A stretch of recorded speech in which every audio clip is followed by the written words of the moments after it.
اپنے والدین کے ساتھ احسان.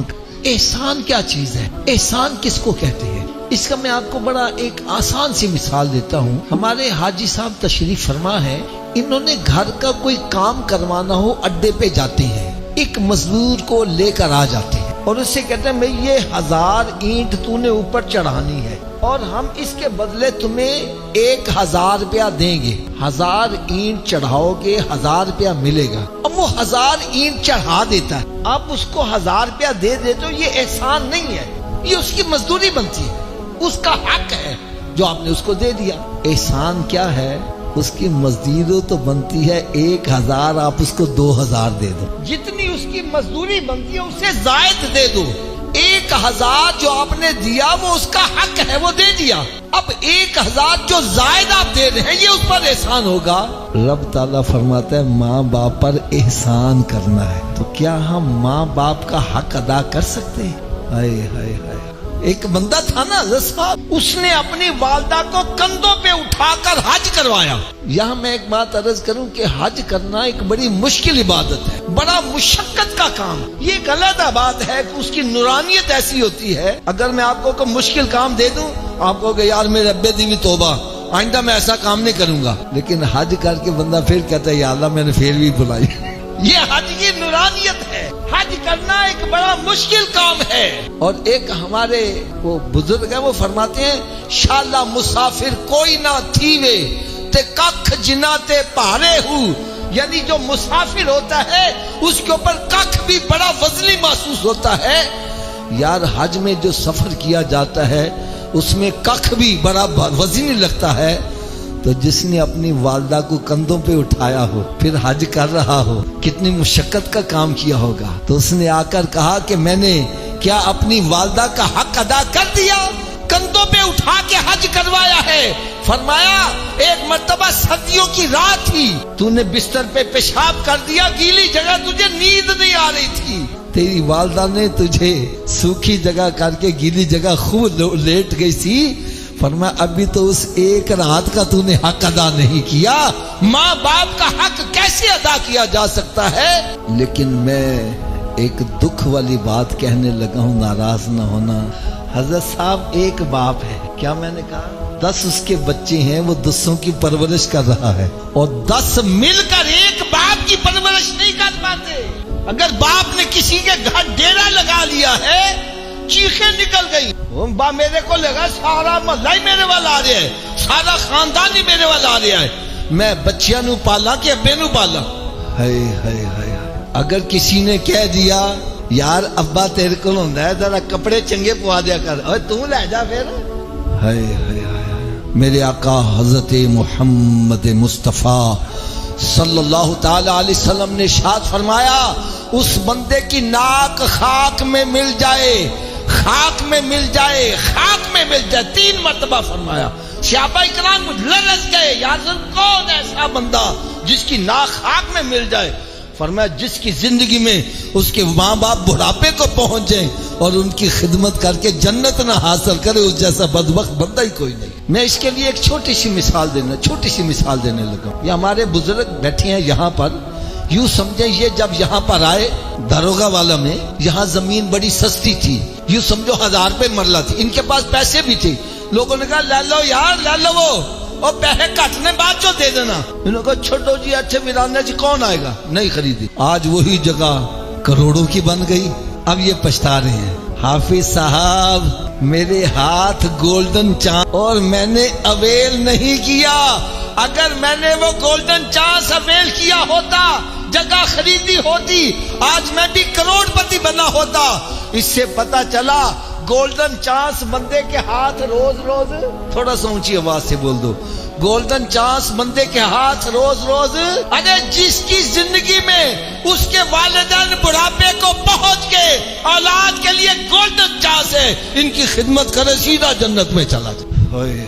اگر میری بات نہیں سمجھ آ رہی ماں باپ کی خدمت کرنے سے کیا ملتا ہے تو پھر آؤ حضرت موسیٰ علیہ السلام سے پوچھ لیتے. عرض کرتے ہیں مالک مولا میں تیرا نبی بھی ہوں، رسول بھی ہوں، کلیم اللہ بھی ہوں، مجھے یہ تو بتلا جنت کے اندر میرا پڑوسی کون ہوگا؟ فرمایا فلاں بازار میں ایک کسائی ہے، کساب وہ تیرا پڑوسی ہوگا۔ بڑا رشک آیا، پتہ نہیں تقوی پرہیزگاری کے کتنے اونچے مقام پر فائز ہوگا جس کو اللہ کے نبی کا پڑوسی بنایا جا رہا ہے، جا کے دیکھنا چاہیے۔ صبح صبح اس کی دکان پہ چلے گئے، سارا دن بیٹھے رہے، اس نے کوئی چنگا کام نہیں کی۔ چھٹی کر کے گھر جا رہا ہے، آپ ساتھ ہو لیے، شاید راستے میں کوئی اچھا کام کر رہے، رات میں بھی کوئی چنگا کام نہیں۔ گھر میں داخل ہو گئے، آپ گھر میں بھی داخل ہو گئے، دیکھا اس کے والدین بوڑھے ہیں، معذور ہیں۔ اس نے جا کر ان کے منہ ہاتھ دھلائے ہیں، کھانا پکایا ہے، اور پھر ماں روٹی چبا نہیں سکتی تھی، اس نے اپنے منہ میں لقمہ چبا کر ماں کے منہ میں جب ڈالا، وہ لقمہ جب حلق سے نیچے اترا تو ماں کہتی ہے پترا جا جن رب تعالی جنت موسیٰ علیہ السلام دا پڑوسی بنائے، سمجھ گئے اس کے پلے ککھ بھی نہیں ہے، یہ ماں کی دعا ہے جو اللہ کے نبی کا پڑوسی جنت میں بنا رہی ہے۔ میرے آقا صلی اللہ علیہ وسلم نے ارشاد فرمایا ماں باپ کے ساتھ اچھا سلوک کرو۔ ایک صحابی کھڑے ہو گئے، یا رسول اللہ صلی اللہ علیہ وسلم اگر باپ ظلم کرے پھر اولاد کو کیا کرنا چاہیے؟ ہمارے ہوتا ہے او جی میرا ابا تے بڑا ظلم کر رہا، بھئی کیا ہو گیا؟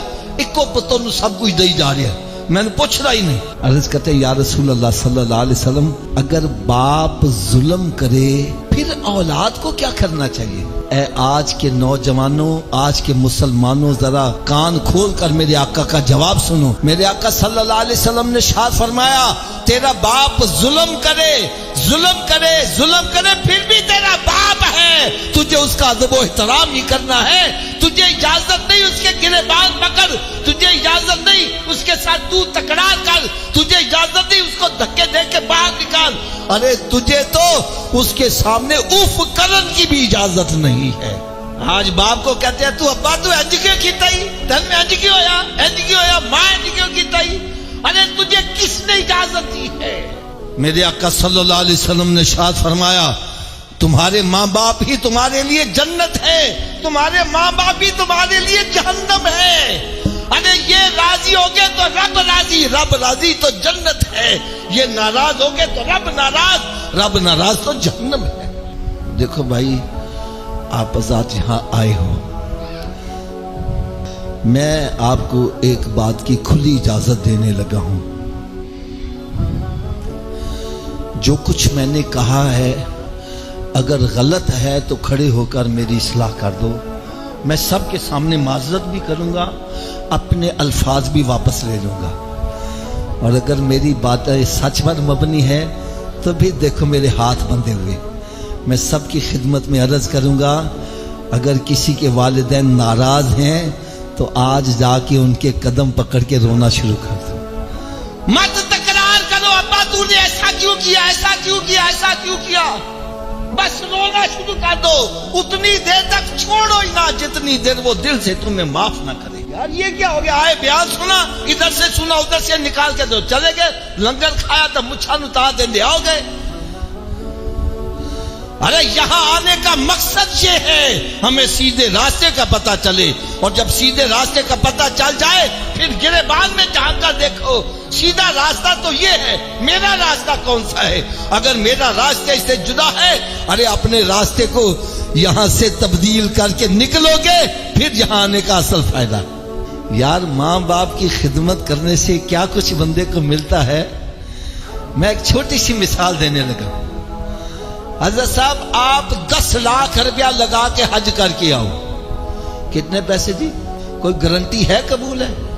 10 لاکھ بھی لگایا، گھر بار بھی چھوڑا، کاروبار بھی چھوڑا، بیوی بچے بھی چھوڑے، اور اپنا لباس بھی اتار دیا، احرام کی چادریں بھی پہنی، جنگلوں میں جا کے ڈیرے لگائے، کنکریاں بھی ماری ہیں، کوئی گارنٹی نہیں قبول ہے کہ نہیں ہے۔